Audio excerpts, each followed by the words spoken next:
Hello friends, आप सभी का स्वागत है मेरे YouTube channel true love story पर।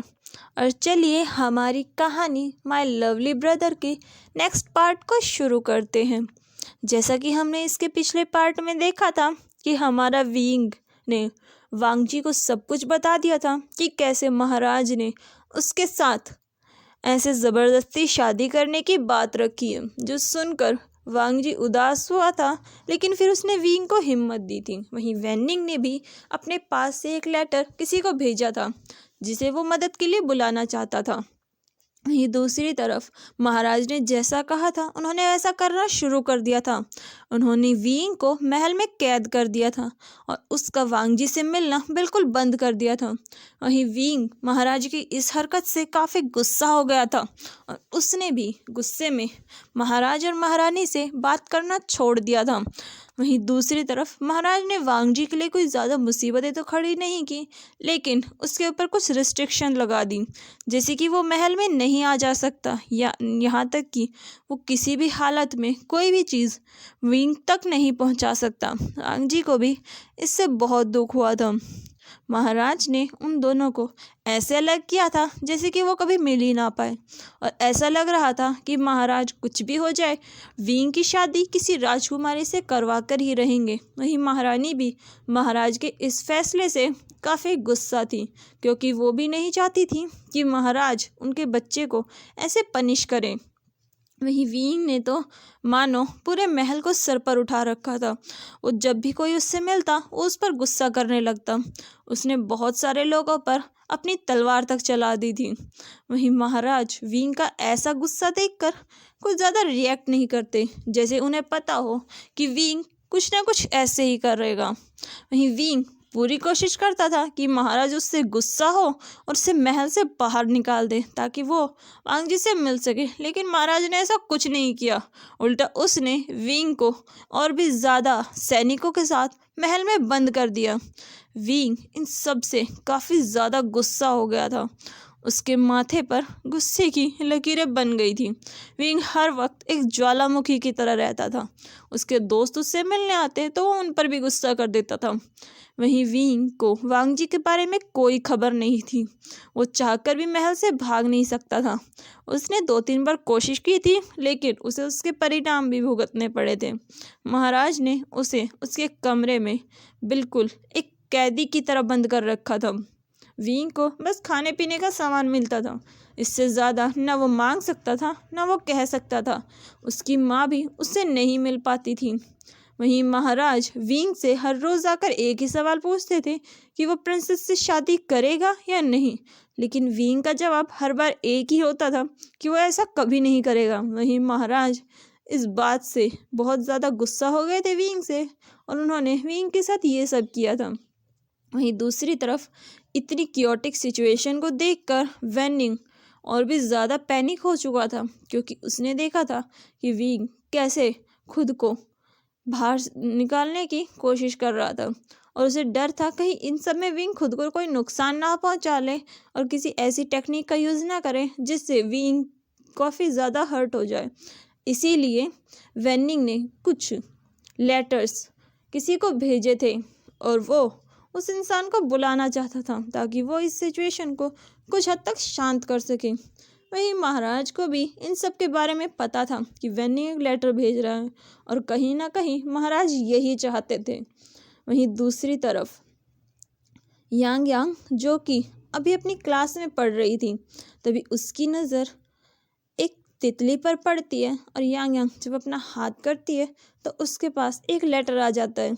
यांग यांग उस लेटर को पढ़ती है और उसकी भौहें फिर से आपस में जुड़ जाती हैं। वहीं उसके पास बैठी उसकी दोस्त उसकी ऐसी ऐसी भौहें देखकर कहती है, यांग यांग क्या फिर से तुम्हारे साथ कुछ हुआ है?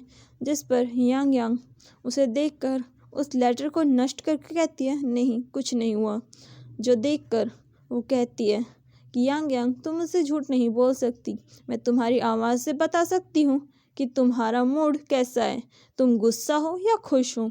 फिर वो यांग यांग के बिल्कुल पास आकर कहती है, यांग यांग क्या कुछ हुआ है? तुम चाहो तो मुझे बता सकती हो। जिस पर यांग यांग उसे देखकर कहती है कुछ नहीं हुआ। फिर वो उसे देखकर कहती है, क्या मैं अगर कुछ समय के लिए गुरुकुल से चली जाऊं तो तुम गुस्सा तो नहीं होगी? जिसे सुनकर वो मुस्कुराकर कहती है, क्या तुम अपने घर जाने वाली हो? जिस पर यांग यांग धीरे से अपना सर नोट करती है, जो देखकर वो भी कहती है, मैं भी कुछ समय के लिए जाने वाली हूँ, तो चलो दोनों साथ में जाते हैं और फिर साथ में वापस भी आ जाएंगे। जो सुनकर यांग यांग हल्का सा मुस्कुराती है और उसे मुस्कुराता देखकर उसकी दोस्त कहती है, हे भगवान, लगता है आज कोई मेरा अच्छा दिन है जो तुम ऐसे मुस्कुरा रही हो, क्योंकि तुम्हारी मुस्कान देखने के लिए मुझे सालों तक इंतज़ार करना पड़ेगा।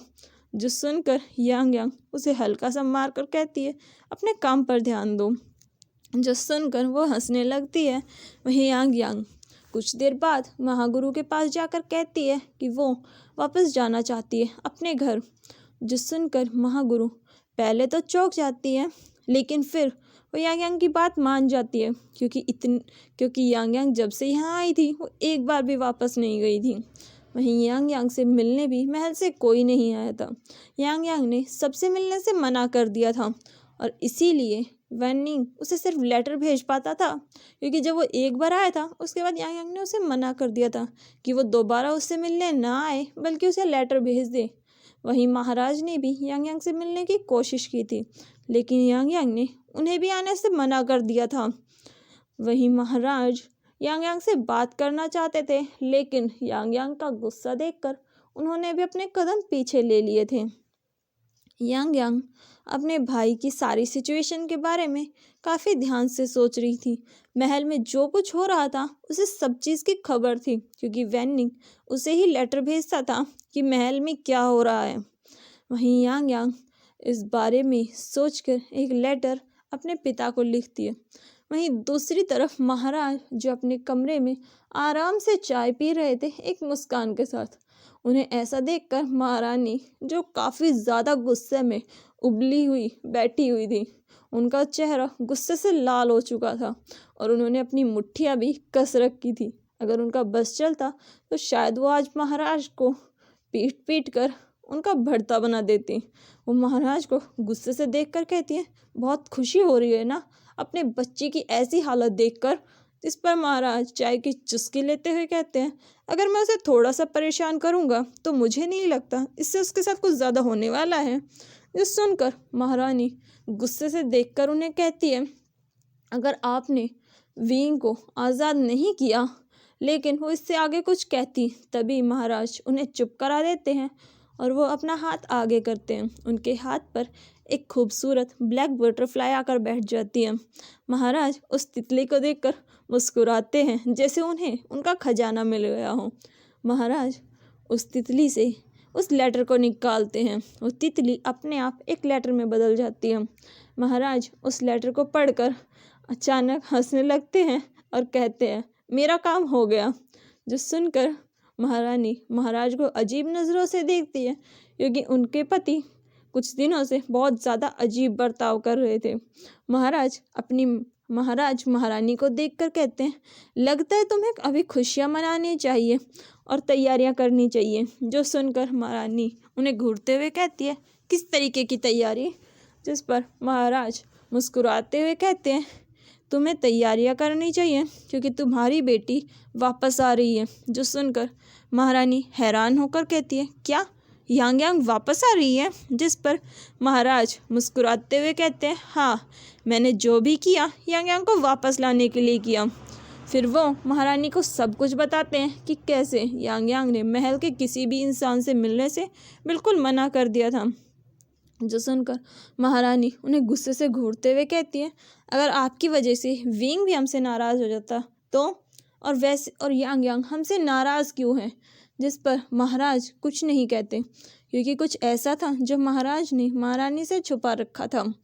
वहीं महाराज अपने मन में कुछ कहते हैं और फिर महारानी को देखकर कहते हैं, तुम अब ज़्यादा फिक्र मत करो, मैं तुम्हारे बेटे को जल्दी ही आज़ाद कर दूंगा और उसकी और वांग जी की शादी भी करा दूंगा। फिर वो कहते हैं कि वो खुद लैन कबीले में बात करेंगे ताकि वो विंग और वांग जी की शादी की बात कर सकें। यही महाराज की इन सब हरकतों को देखकर परेशान हो जाती है, क्योंकि उन्हें यकीन नहीं हो रहा था कि महाराज ऐसे अपना रंग बदलेंगे। वो एक पल कुछ और, एक पल में कुछ और बन जाते हैं। वहीं महाराज वहाँ से जाते हुए कहते हैं, यांग यांग तुम वापस आ जाओ, मुझे तुमसे कुछ ज़रूरी बात करनी है। जिसके बाद महाराज अपने मंत्रियों को बुलाकर लैन कबीले में एक संदेश भिजवाते हैं। वहीं दूसरी तरफ विंग, जो कि अब उसे इस कमरे में बंद रहते रहते 1 महीने से ज़्यादा हो गया था। विंग गुस्से में अपने दांत भींचते हुए कहता है, पिताजी आप मेरे साथ अच्छा नहीं कर रहे। अगर आज भी मैं यहाँ से नहीं भाग पाया, मैं यहाँ का दरवाज़ा, खिड़की सब कुछ तोड़ दूंगा। मैं इस पूरे महल को तोड़ दूंगा। और विंग ये सब कहते हुए काफ़ी गुस्से में लग रहा था। विंग को आज बहुत ज़्यादा दिन हो गए थे वांग जी से ना मिले। विंग जल्दी से एक खिड़की के पास जाता है और उसे खोलता है। विंग उसे खोलने की बजाय तोड़ ही देता है, क्योंकि उसे इतना ज़्यादा गुस्सा आ रहा था कि वो अपने आप पर काबू ही नहीं रख पा रहा था। विंग जब बाहर देखता है तो वो हैरान रह जाता है, क्योंकि बाहर हमेशा सैनिक ही सैनिक रहते थे। यहाँ तक कि उसकी खिड़की पर भी 2-2 3-3 सैनिक खड़े रहते थे। ऐसा लगता था जैसे कि सैनिकों ने पूरे महल को छोड़कर विंग के कमरे पर घेरा लगा रखा है। ये देखकर कि आज उसके कमरे के पास एक भी सैनिक नहीं है, सैनिक यहाँ आस पास भी नहीं है, जो देखकर विंग पहले तो हैरान रह जाता है और फिर वो कुछ सोचकर कहता है, क्या ये किसी की चाल है मुझे फिर से फंसाने की। लेकिन फिर विंग ध्यान से देखता है तो उसे पता चलता है कि महल में आसपास एक भी सैनिक नहीं है, जो देखकर विंग के चेहरे पर एक खुशी की बहुत अच्छी वाली स्माइल आ जाती है और विंग जल्दी से खिड़की से बाहर कूद जाता है। वो बाहर आकर देखता है तो बाहर भी सैनिक नहीं थे। विंग उछलते हुए कहता है, मुझे यहाँ से जल्दी भागना होगा, इससे पहले कि वो शैतान फिर से आ जाए। और ये कहकर विंग जल्दी से वहाँ से भाग जाता है। तो चलिए हम अपनी कहानी को आज यहीं ख़त्म करते हैं। मिलते हैं इसके नेक्स्ट पार्ट में। Bye bye, thank you and please like, share and comment.